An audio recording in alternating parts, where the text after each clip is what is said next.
আবার গণপরিষদ নির্বাচন বিভিন্ন ভাবে এই নির্বাচনটাকে তারা প্রলম্বিত করতে চাচ্ছে। সরকারও খুব মজা পাচ্ছে, যাতে দেশে আন্দোলন সংগ্রামের কোনো ভূমিকা নেই, দু একদিন ছাড়া এত ক্ষমতা বসে আছে, মজাইতে পারছে। আগে পিছিয়ে পুলিশের গাড়ি যায়, নরম গতিওয়ালা চেয়ার, আর একটু বেশি দিন থাকলে সমস্যাটা কি? এবং এই যে যারা আজকে চাচ্ছেন তারা কারা?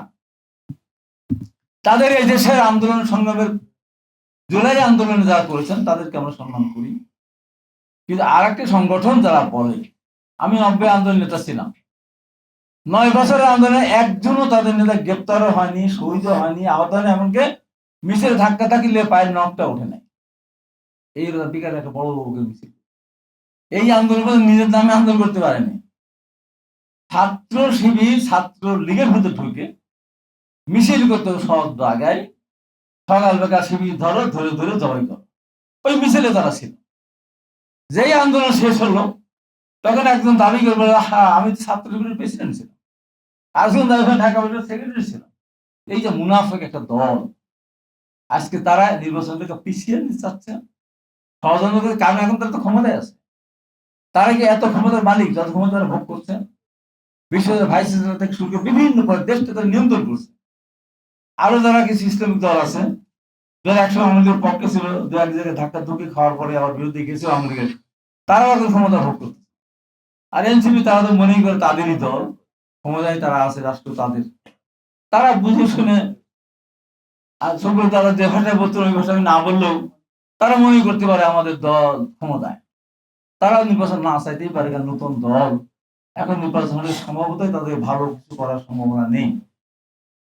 কিন্তু নির্বাচন তো চাইতে হবে, তাহলে বলতে হবে কত বছর পর নির্বাচন দিলে আপনারা ক্ষমতা আসবেন এবং সমস্ত সংস্কার এবং বিচার সমর্থন বলেন আপনারা, আপনাদের অপেক্ষা করি, আমরা তো ছুটি নিয়ে বাড়িতে যাই, বসে থাকি, সেটা তো বলতে পারেন না। ছোটখাটো আরো দল আছে যারা নির্বাচনে ভালো করবে না, তারা গণতন্ত্রের প্রতি সম্মান দেখিয়ে স্বাধীনতার বিশ্বাস করে, তারা কিন্তু নির্বাচন চায়, নির্বাচন একটা আসলে পাবে না, কিন্তু তারা গণতন্ত্রকে বিশ্বাস করে, স্বাধীনতা বিশ্বাস করে, তারা নির্বাচনটা চায়। আমি সবশেষ যে কথাটা বলতে চাই, যে কতদিন থাকবেন আপনারা, কতদিন থাকবেন বলেন তো, একটু কথা বলেন, এতদিন আপনারা থাকতে চান, আসলে থাকতে পারবেন?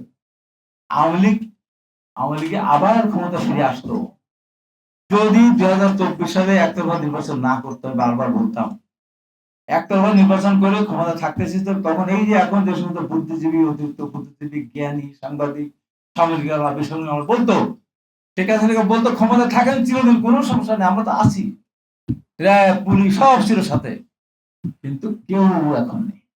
কেউ বলতো এখনো আসি, ভবিষ্যতে থাকবো, মরণের পরেও থাকবো, এখন কেউ নেই। আওয়ামী লীগ যেভাবে চলে যেতে হয়েছে, আমি সেইভাবেই বলি, নির্বাচন যদি ফেব্রুয়ারির পরে নিতে চান, যদি ষড়যন্ত্র করেন, এপ্রিল নির্বাচন হবে না, কারণ রোজা আছে, ছাত্রদের পরীক্ষা আছে, তারপর বৃষ্টি বাদল আছে। আরো যদি পিছাতে চান, এই বাংলাদেশে আমাদের নেতা নাম তারেক রহমান বলেছেন, এই সরকারের সফলতা দেখতে চাই, আমরা চেষ্টা করছি সফলতা দেখার। যদি এই লোকজনের কথা শুনে, আওয়ামী লীগ যেমন ওই সমস্ত লোকজনের কথা শুনে একতরফা নির্বাচনকে ক্ষমতা থাকতে চেয়েছিল এবং সরকারকে ধন্যবাদ জানাতে সবসময় যা করতো সব সমর্থন করতো, এই লোকগুলি, এই দলগুলির কথা শুনে যদি আপনার সম্মানিত ব্যক্তি, এদের কথা শুনে যদি আপনার নির্বাচনটার ব্যাপারটা না নেন, নির্বাচন না দেন, তাহলে আমি মনে করি যে ইউনূস সরকার, আমি তাদেরকে বলি না ফখরুদ্দিন মহিউদ্দিনের মধ্যে পালিয়ে যেতে, তবে আমি এইটুকুই বলবো যে আওয়ামী লীগ যেমন পালিয়ে গেছে সব থাকা সত্ত্বেও, আপনাদের কিন্তু কেউ নাই, অতএব আপনারাও নির্বাচনটা না দিলে অসম্মানজনক ভাবে আপনাদের বিদায় হতে হবে, বিদায় নিতে হতে পারে।